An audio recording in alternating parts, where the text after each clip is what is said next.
మరి teachers day శుభాకాంక్షలు. So మరి ఒక్క నిమిషం, ఎప్పుడు ఆటలు పాటలే కాదు, ఎంటర్టైన్మెంట్గా జయంతి గారు చేశారు. అసలు అయినది ఏంటి అనేది రావాలి.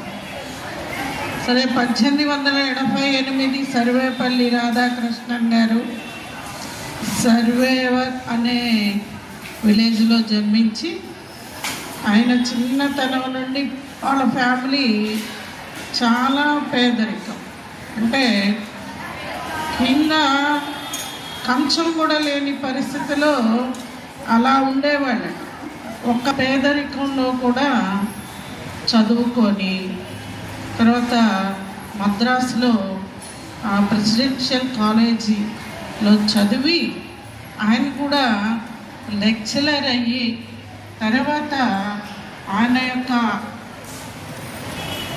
బిహేవియర్ మరి ఉపరాష్ట్రపతి, రాష్ట్రపతి స్థాయికి వెళ్ళి ఆయన భారతరత్న కూడా అవార్డ్స్ తీసుకున్నారు. పేదరికంలో ఉన్న చదువు అనేది మెయిన్ థింగ్, ఈ గుర్తుపెట్టుకోవాలి. సో మరి ఆ పొజిషన్లో ఉన్న వాళ్ళకి ఎక్కువ టీచర్స్ అంటే అందరికీ ఇష్టమే, కానీ అవునా, మీరు క్లాప్స్ కొడుతుంటే నాకు చాలా ఆనందం వేస్తుంది. ఎందుకంటే మ్యాథ్స్ అనేది దడదడలాడే వచ్చారు కదా. మామూలుగా మ్యాథ్స్ అంటే అందరం తిట్టుకుంటూ ఉంటాం, ఇవి పెట్టారు అవి పెట్టారు, ఈ మ్యాథ్స్ ఏంటారు, అవునా. కానీ ఇక్కడ చాలామంది నేను గమనించింది ఏంటంటే, మాధవీలత గారు ఎలా చెప్తారు అని అడిగాను. మీరేమనుకోవద్దండి, మాధవీలత గారు నేను ఎలా చెప్తాను, బాగా చెప్తున్నారని అడిగాను. ఒక 10th పిల్లనే అడిగినట్టున్నాను. చాలా బాగా చెప్తారండి, క్లాప్స్ కొట్టండి.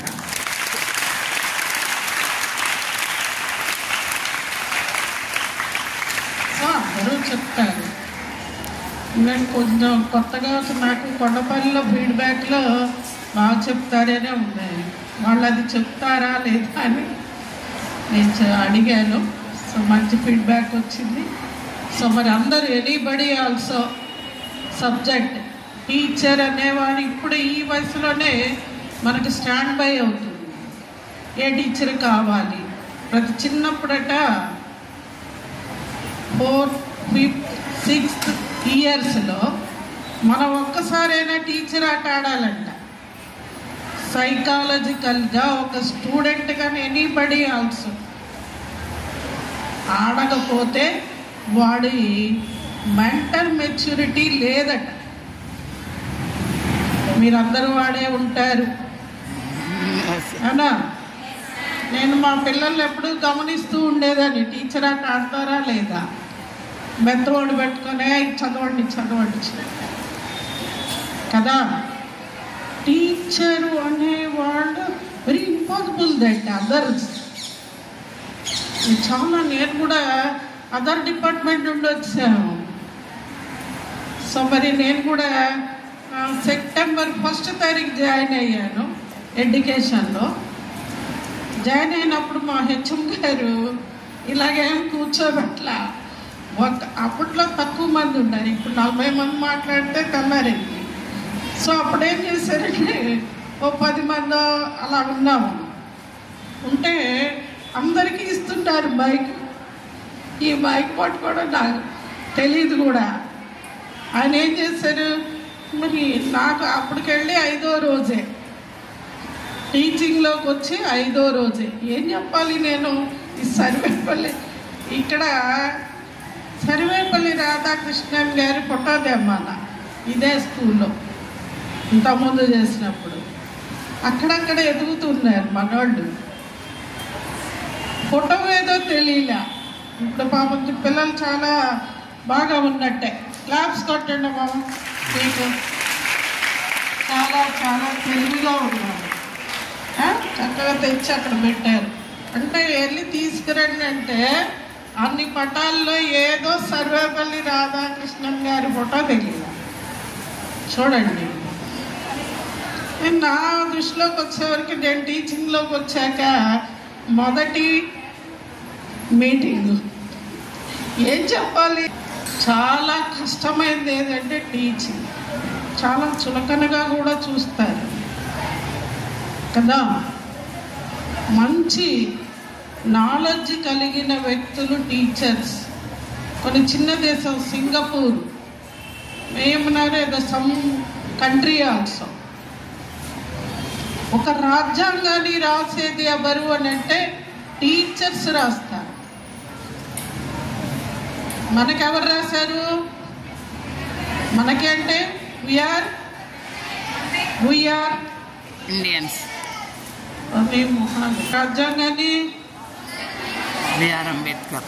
సరే, బిఆర్ అంబేద్కర్ గారు రాశారు. మరి ఆయన తెలివి, ఆ జ్ఞానం. కానీ ఆ దేశంలో ఎవరు రాస్తారు? టీచర్లు రాస్తారు. ఓ డాక్టర్కి, ఇంజనీర్కి ఎంతైతే జీతం ఉందో టీచర్కి కూడా ఉండాలి. సో మరి అంత మేధావులు మీ క్లాస్లో మీ ఇందాక ఏమి చూపించారు, ఒక్కొక్క టీచర్ గురించి చెప్పుకొచ్చారు. బయట ఆ వ్యక్తులు కనపడకపోయినా నాలుగు గోడల మధ్య వాళ్ళ యొక్క భావాలు మీకు ఇస్తారు. సో మరి స్కూల్ అంటే మాటలేం కాదు. పిల్లలు లివింగ్ ఫైల్స్.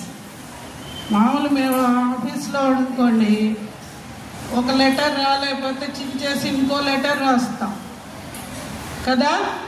కానీ ప్రతి టీచరు ఒక్కొక్క పిల్లవాడు ఒక్కొక్క ఫైల్. బడికి రావటం వెత్తు, చదవటం వెత్తు. 40 మంది 40 రకాలు. సో మరి ఇంత డీల్ చేసి సాయంత్రం కల్లా అలసిపోతారని నేను అనుకున్నా. కరెక్ట్గా మనం పాఠం చెప్తే దెబ్బ కలిసిపోవాలి. మోర్ నాలెడ్జ్, మోర్ అచీవ్మెంట్ కావాలి. నాకు ఆ తర్వాత అనిపించింది, టీచర్లో ఉంటే అదొక ఇది ఉన్నది, హ్యాపీనెస్. నాకు ఎక్కువగా ఒక స్కూల్లో, నేను ఫస్ట్ చేసిన స్కూల్లో నేను ఫస్ట్గా 8th క్లాస్ తీసుకున్నా. క్లాస్ టీచర్ 8th క్లాస్ తీసుకుంటే ఆ పిల్లల్నే చూస్తూ ఉండేదాన్ని నేను. అదేంటో నాకు పిల్లలు లేకపోవటమో లేకపోతే దేవుడు తెచ్చి మీ పిల్లల్లో వేయటమో నాకు తెలుసు అనిపించింది. ఎప్పుడు అలా నిలబడి పిల్లలను చూస్తూ ఏదో నాకు ఎఫెక్షన్.